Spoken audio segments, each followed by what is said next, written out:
Srimachari Sotar Shimad His Divine Grace A.C. Bhaktivedanta Swami Srila Prabhupada Ki Jai Ananda Koti Vaishnava Vrinda Ki Jai Namachari Srila Haridas Thakur Ki Jai Prem Sagaho Shri Krishna Chaitanya Prabhu Nityananda Shri Advaita Garadhara Shri Vasudhi Gaura Bhaktivedanta Ki Jai Shri Shri Radha Krishna Gopi Gopinath Shamakunda Radha Kundi Giri Govardhana Ki Jai Vrindavan Dham Ki Jai Navadvip Dham Ki Jai Ganga Mai Ki Jai Yamuna Mai Ki Jai Tulasi Devi Ki Jai Bhakti Devi Ki Jai Samaveda Bhaktivinoda Ki Jai Gaura Premanandi Hari Hari Bol. All glories to assembled devotees. All glories to the assembled devotees. All glories to the assembled devotees. All glory to Shri Shri Guru and Gauranga. Glory to Prabhupada.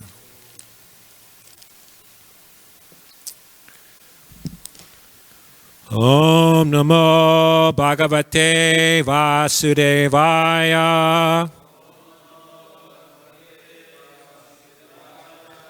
Om Namo Bhagavate Vasudevaya.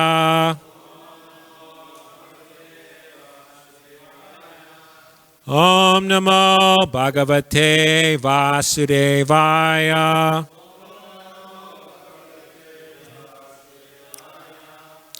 So reading from Srimad Bhagavatam, second canto, chapter 7, text number 8. Vida sapat nudita sapat nudita pratibir anti radyo balo pi san nupakatas tapase vanani tasma adat dhruva gatim grinate prasano divya stuvani sivanti munayo yad uparyadashat vidasapat yudita patribir anti rajyo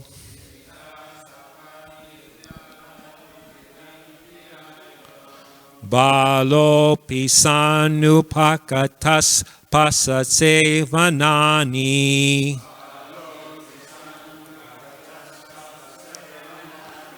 tasma adat dhruva gatim grinate prasano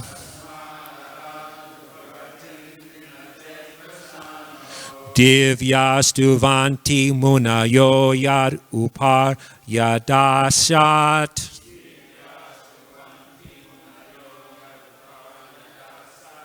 Someone could chant.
Okay, Mataji's.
Word for word. Vidaha, pinched by. Sapatni, a co-wife. Udita, uttered by. Patribihi, by sharp words. Anti, just before.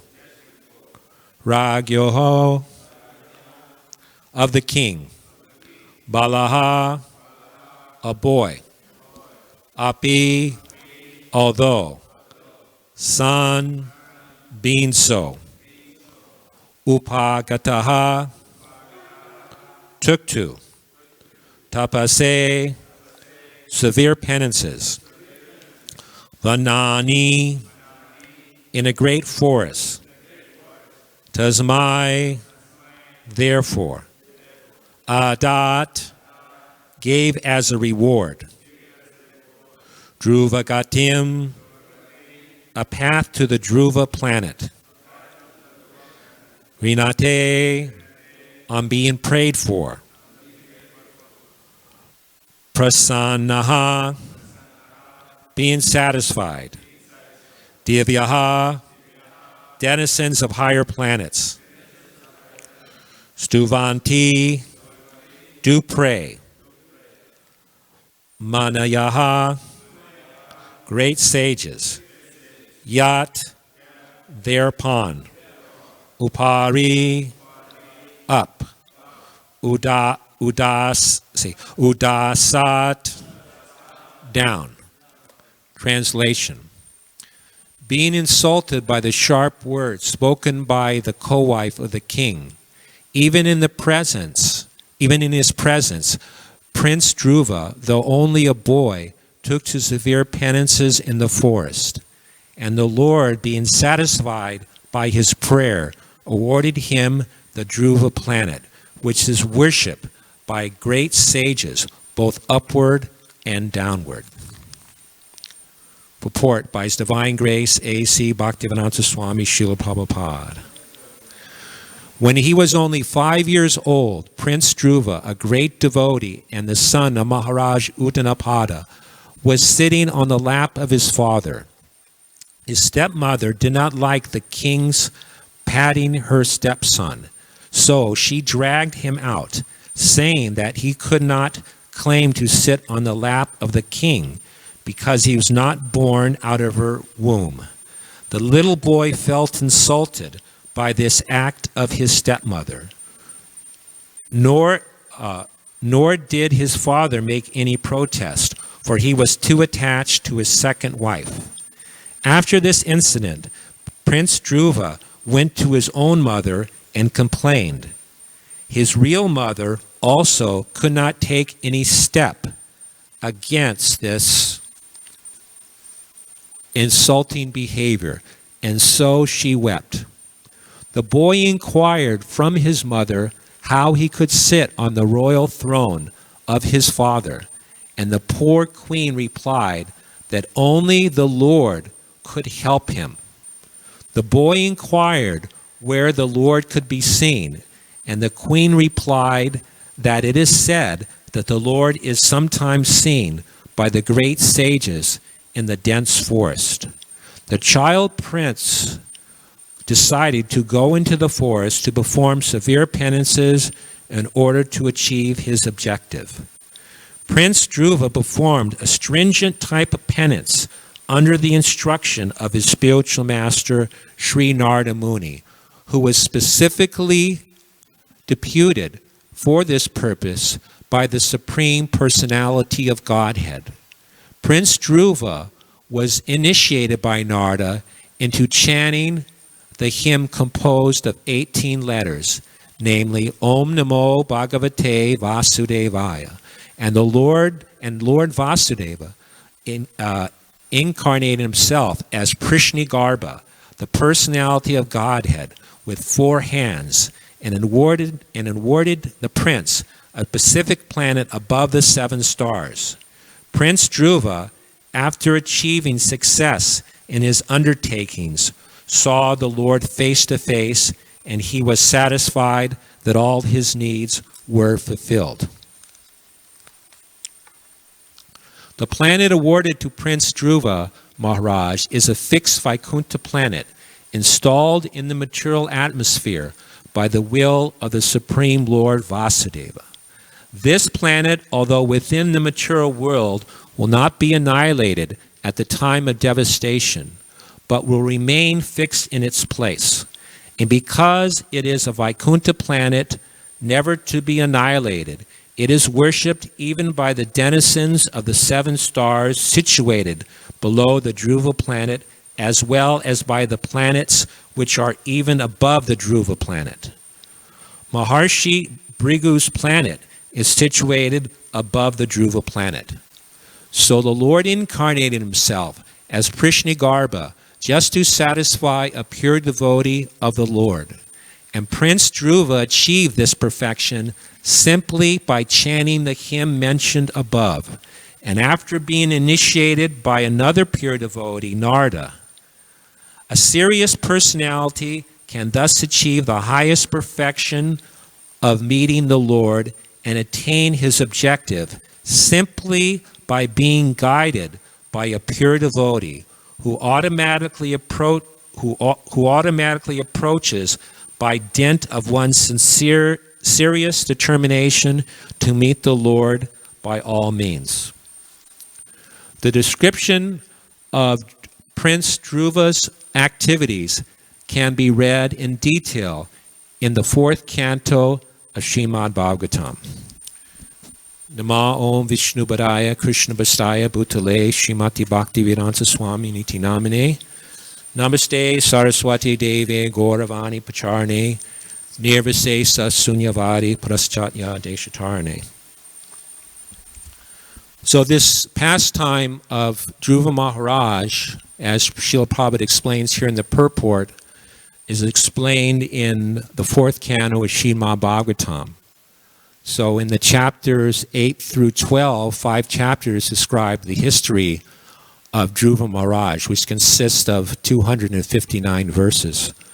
So Dhruva Maharaj appeared in Satyuga because, as it is stated in his pastimes, he ruled on this planet for 36,000 years.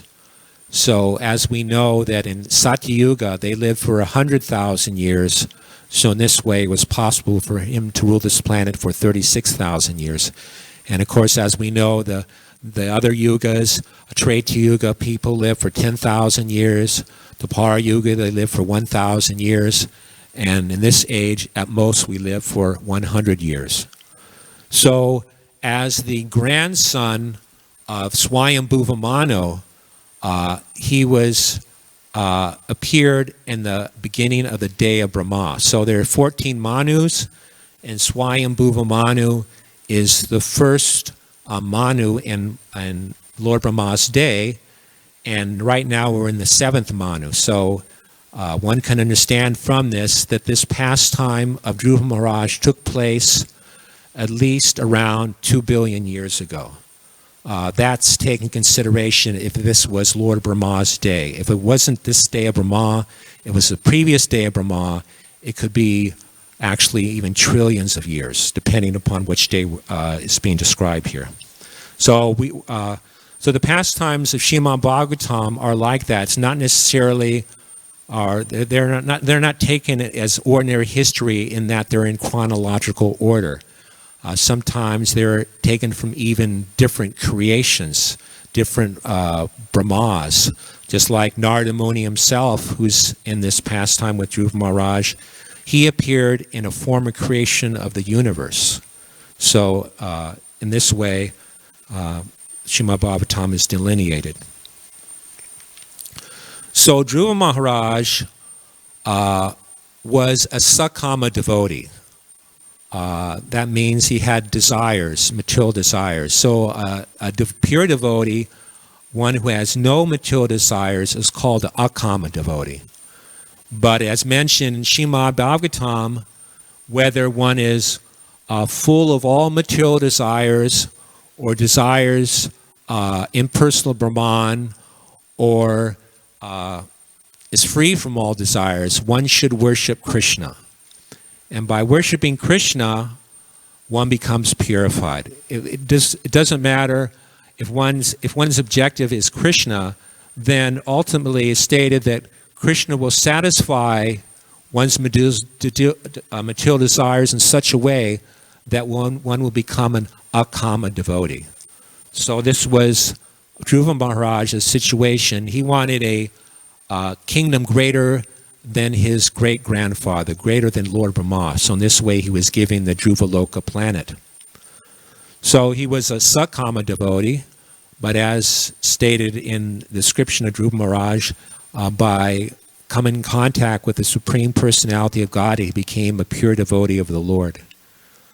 So there are different types of people that approach Krishna.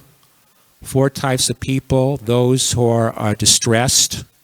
An example of somebody who's in distress who approaches Krishna is Gajendra. He was in a very distressed condition. He approached Krishna.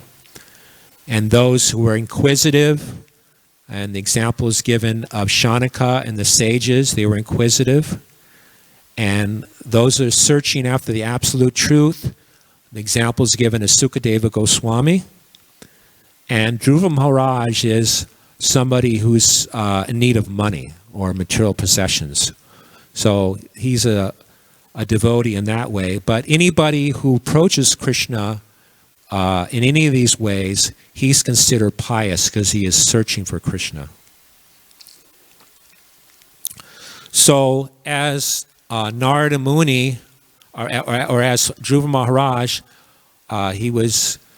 he went into the forest as his mother advised him to, that go, if you want to find God, they say he's in the forest. So he went into the forest.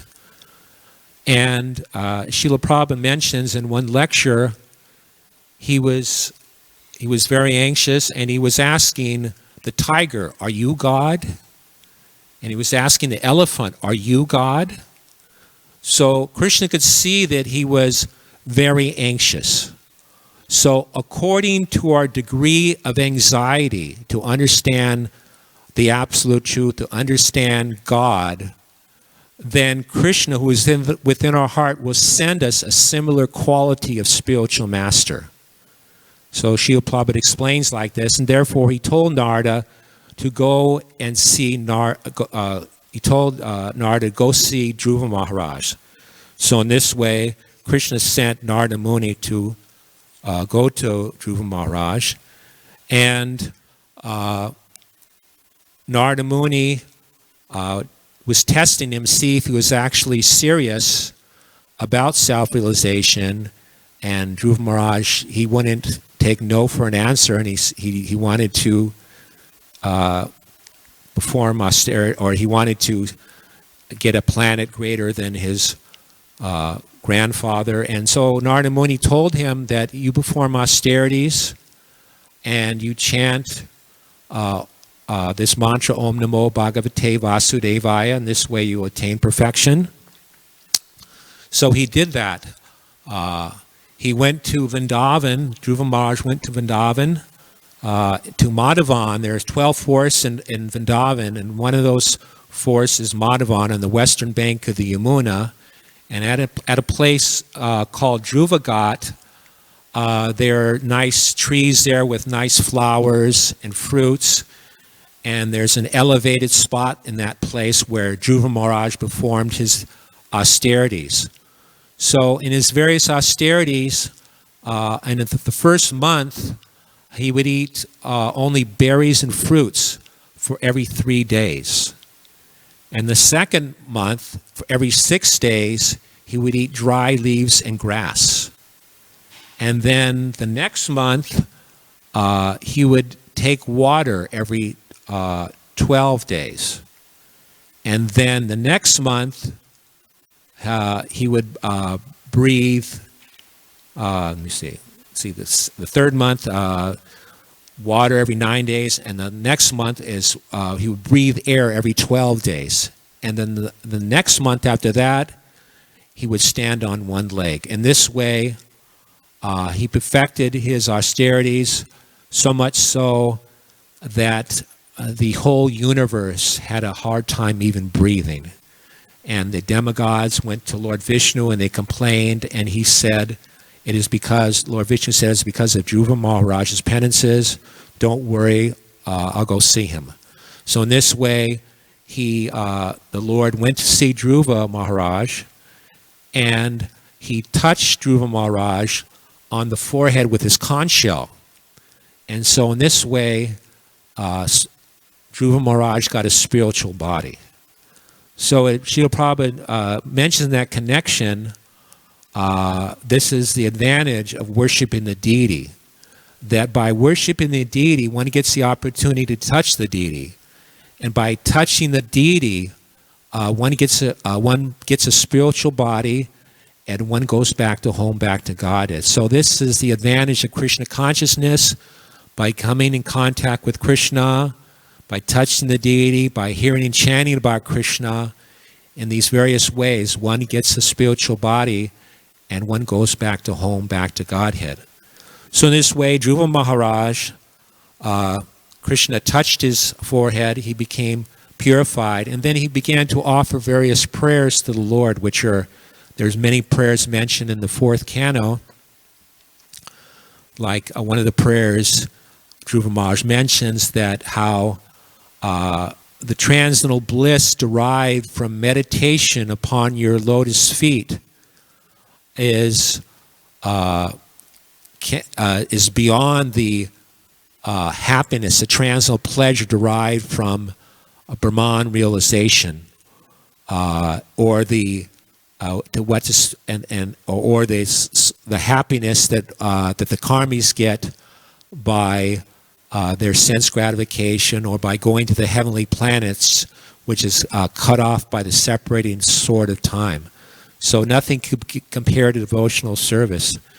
And he also mentions another prayer that's not mentioned in the Srimad Bhagavatam, but Srila Prabhupada quotes it in the Nectar Devotion from the Hari Bhakti Sudodaya. Prahlad Maharaj mentions one prayer, the essence of which is stated that I was searching for broken pieces of glass, but I found the most valuable jewel, you.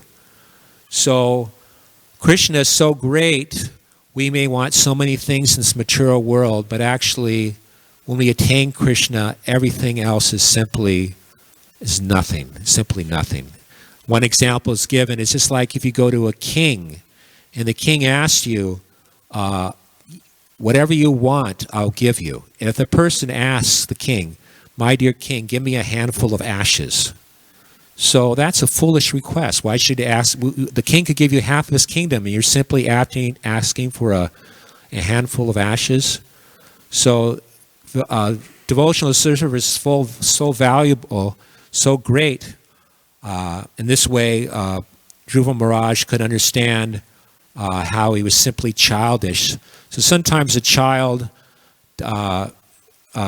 does crazy things, like the example is given, a child simply, he's outside eating some dirty stuff or eating some dirt, and his parents take that dirt away and give him some nice sweetmeats like sandesh.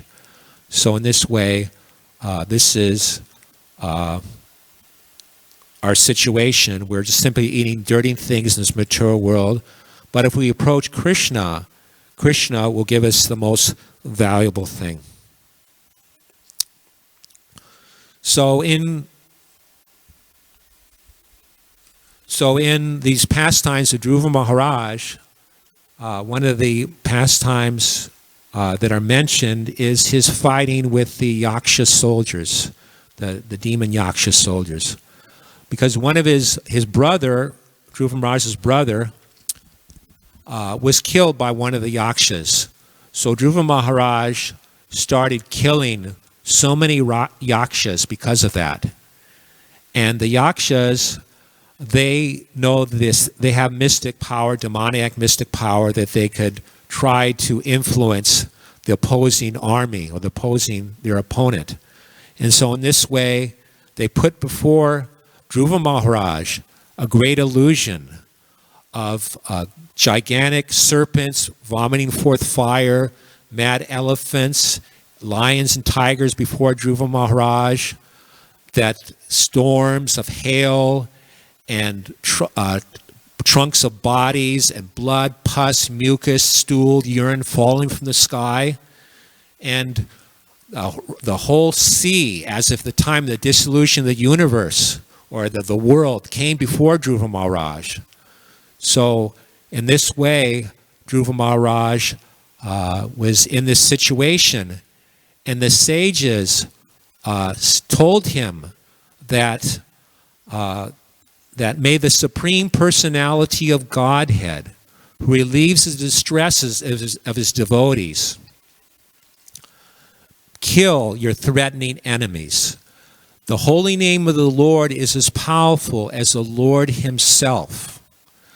Therefore, simply by hearing and chanting the holy name of the Lord, many men have become fully protected from fierce death without difficulty. Thus, a devotee is saved. So in this way, being enlivened, being encouraged by the sages, he took up his bow and fixed an arrow upon it, which was made by Lord Narayan himself. And at that time, so many arrows came out of that one arrow that had golden shafts and had the feathers of the wings of swans and flew into the enemy combatants. In this way, he was killing so many of the Yaksha soldiers. But then his grandfather, Swayambhuva Manu, came before him and told him that actually you should control your anger.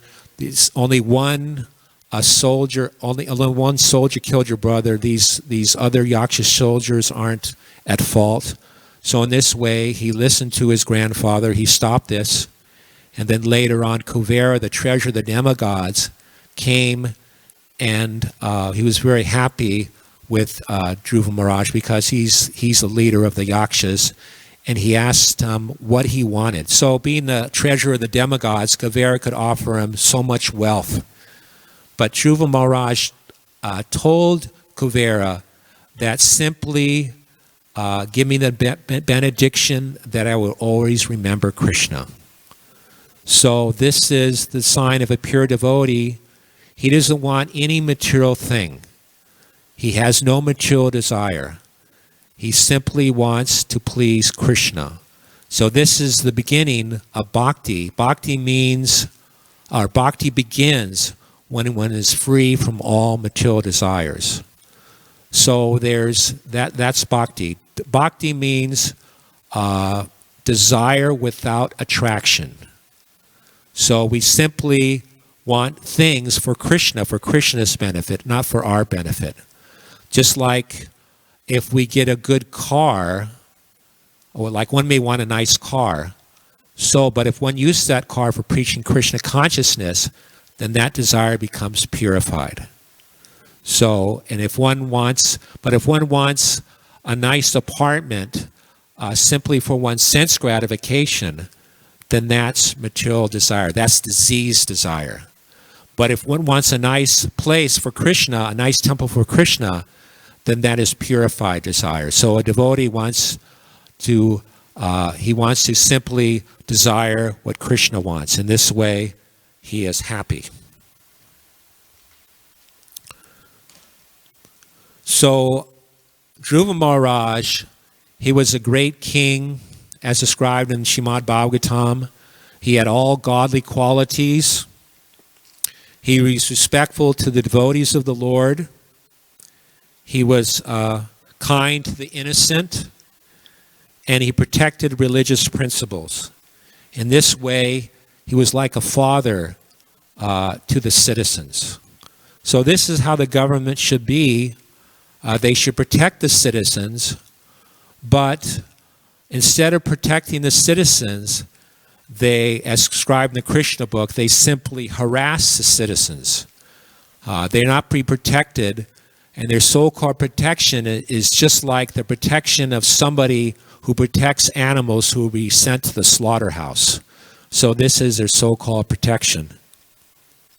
And it's stated that the demons, the so-called democracy, they are simply sending animals to the slaughterhouse, and simply some less than animal men are casting votes for a less than animal man.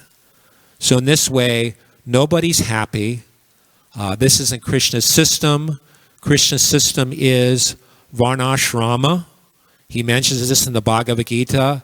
People should be trained according to quality and work. And this way, one will get somebody who's qualified to protect the citizens, to lead the people. But if one simply, if anybody could just win by votes, then they'll get the power, and they'll misuse the power, and then people will suffer. So this is a situation in the society. People aren't protected. People riot. They set people's property on fire, and the government, in so many cases, doesn't do anything. So this is not varnashrama. This is simply a society of rogues and rascals. So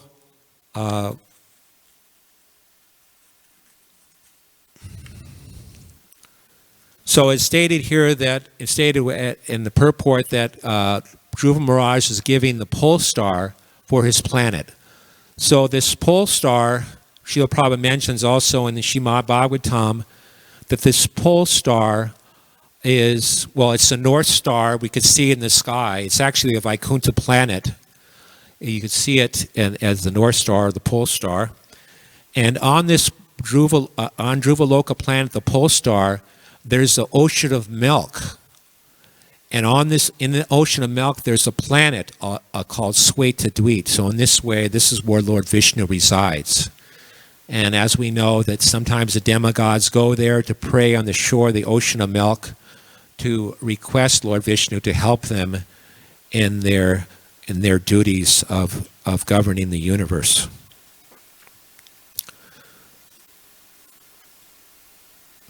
So this pastime of Dhruva Maharaj is very auspicious. It's recommended that one hears about Dhruva Maharaj in the morning and evening. And specifically, it's mentioned that on special days, such as the day after Ekadasi or Devadasi, on the full moon or the new moon, or on Sunday, it's especially recommended to hear about Dhruva Maharaj. And by this, one acquires so many benefits, reputation, wealth. One increases the duration of his life. So simply by Krishna's desire, one can increase the duration of his life.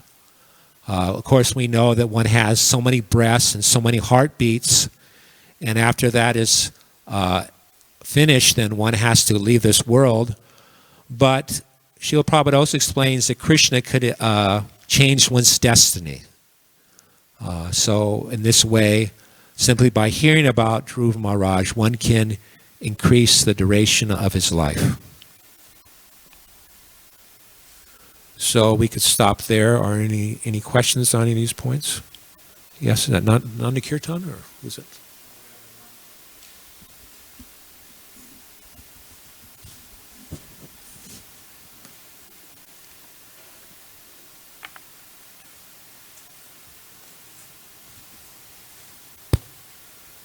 Hare Krishna. I have two questions, if that's okay.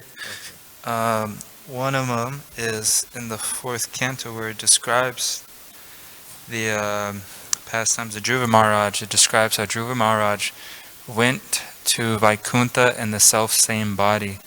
So that concept, it doesn't make sense to me. I can't grasp it with my material understanding or my mind. How is that possible? We went to the self-same. Well, it's. Or why is that even necessary?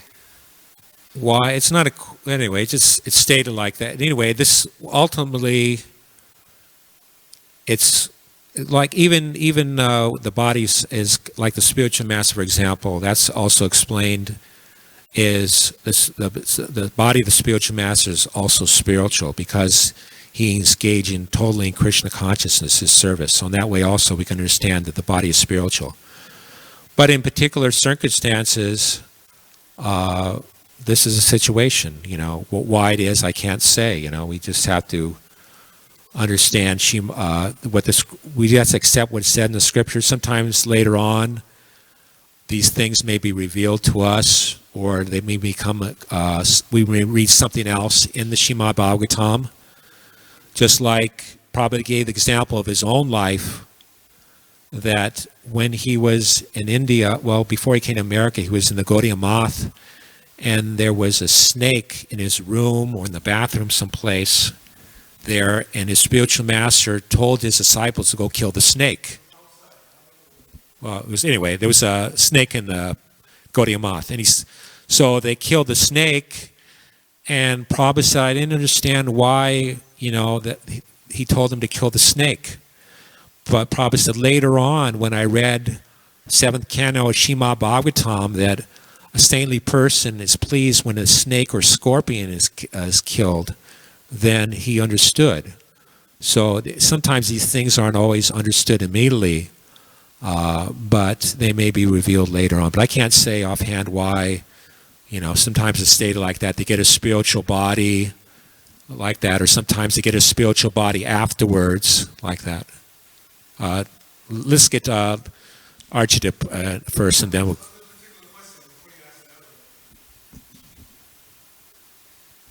In your lecture, you said that Lord Vishnu, Krishna Garba, touched Dhruva with his conch and his body became a spiritual body. You said that. Yeah, I said that. I don't remember reading that, but you said that. So if that's a fact... Yeah, that's in... I read that. It's a connection. I think it was in the 8th canto. I was reading that. Yeah, whatever. I'm just saying if it's a fact, then that answers his question. He already had a spiritual body. So it's not like he went back to Godhead in a material body. You said that he was touched by the conch shell and he got a spiritual body. So... he already had a spiritual body, so there's no question of, his question is already answered. Yeah, I got it. Anyway, it was connection with Gajendra, because Prabhupada mentions how Gajendra, when Krishna touched his body, or when Vishnu touched his body, he got a spiritual body. And it's mentioned in that same purport, Prabhupada mentions how Dhruva Maharaj, when he was touched by Vishnu, he got a spiritual body. So that's that. I think it's the 8th canto. I got it written down in my notebook, so. Okay, and the other question was, you had a second question? Yeah, well, does anybody else have a question first? No? Okay, so I'll ask the other one. But you were saying how just by reading the pastimes of Dhruva, it describes how there's so many benefits. And then you described how one will gain wealth and reputation. I was just wondering, how are those things benefits, those very things that Dhruva Maharaj wanted to attain at first, but then he rejected, he said, are broken pieces of glass, are somehow benedictions by reading the pastime?